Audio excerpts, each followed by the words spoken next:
What's going on, guys? Hope everyone had a great Christmas. One thing I want to touch on before I start the video is I'm at like 118 subscribers, and I just started this channel like a week ago, so I'm super stoked on that. Thank you guys so much. But yeah, so today we're going to be doing a top 5 things I hate about my B5. I never thought I'd make this video, but every car has something you hate, you know? So I'm gonna, once we get up to like the highway area, I'll start talking about it. But yeah, hope you guys like it.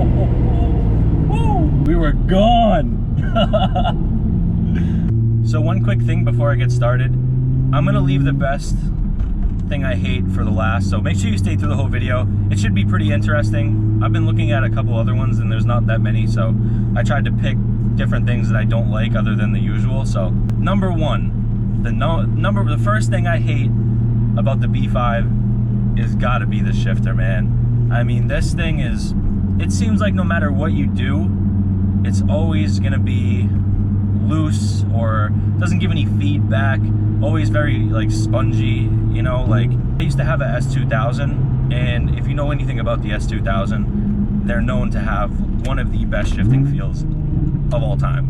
And if you just compare it to this, like, it's just, I mean, it's terrible.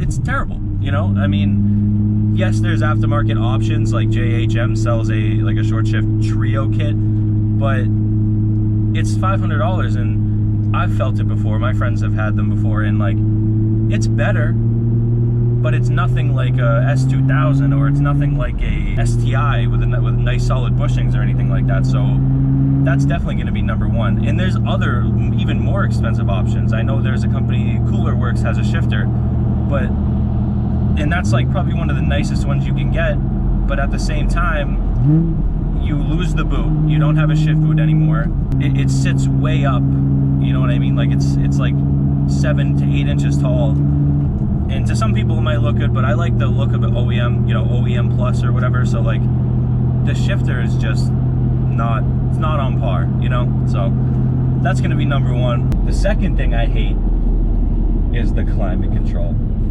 Anyone who owns a B5 knows the climate control sucks. You know, you get in the car, you put it on high for the heat because it's cold, say because it's cold right now, and you're just sitting there letting it warm up, and it just naturally starts increasing the speed, you know. And then you're like, okay, I'm sweating like crazy, so you go to turn it down, everything's fine. You're driving down the street, 5 minutes later the thing's on full blast again. And you're just constantly turning it down and turning it up and turning it down, turning it up, and there's no way around it. It just goes up and down and up and down. You turn it down, it goes all the way up. Number 3 is having the engine over the front axles. Everyone knows these cars are stout, but when it comes to handling, they suck.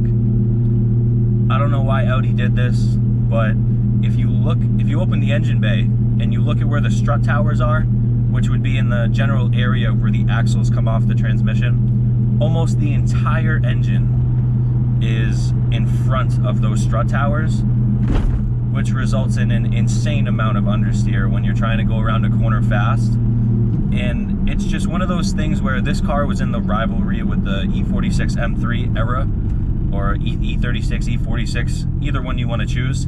They outperformed it on the track strictly because Audi decided to put the engine in front of the front axle. If there was a way to feel one of these cars with it behind the front axle, I mean, that would be insane. I'm sure it would be night and day difference to the way this car handles now. So that's got to be the third thing, because I have my WRX, and that car handles incredible. You know, I have a couple of suspension mods and stuff like that, and that car just handles incredible. And if this car could handle even close to how that car handled, it would be a game changer. Number 4. This car hates to rev match. Like, if you want to go from, like, so I'll go to 4th. If I want to downshift and like rev match to 3rd, like in any other car I've really had, you kind of just tap the gas, you know, you just. But with this car, it like, you have to like really, really, really press the gas to get it to go like 4th and then 3rd. You have to like really rev it. People say you can fix it with a lightweight flywheel and this and that. This car is tuned by, who's this car tuned by? What's his name? Blake.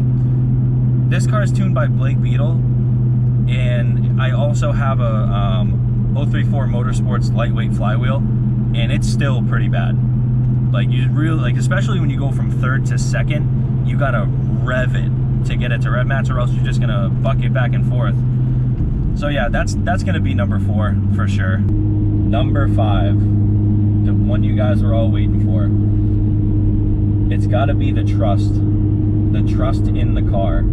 And what I mean by that is not so much trusting the handling or trusting the brakes or whatever, just trusting the car in general. And I'm going to use my WRX for example, just because that's my other car.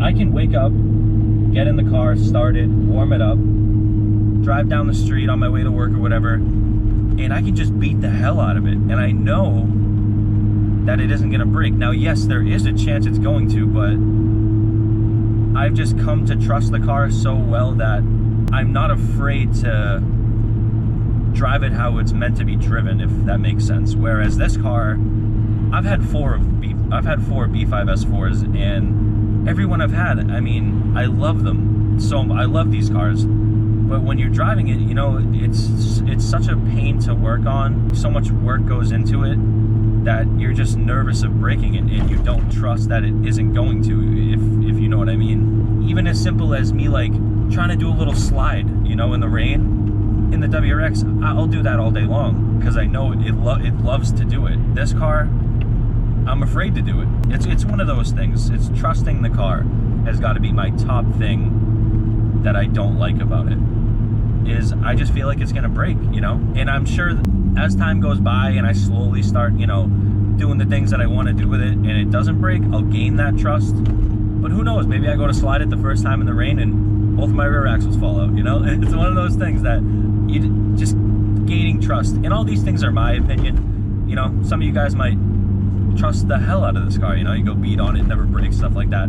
But there are plenty of horror stories on this car that you don't want to think about. So yeah, that's going to be number 5. I was going to do a number 6 on maintenance, but maintenance is maintenance. Yes, they suck to work on, but if you do it yourself, once you do it, it's really not that bad. All right, guys, thank you so much for watching the video. If you like the video, like it. I'm going to be doing a top 5 things I love about this car, so if you want to see that video, subscribe to the channel. Peace out, and I'll see you guys in the next one.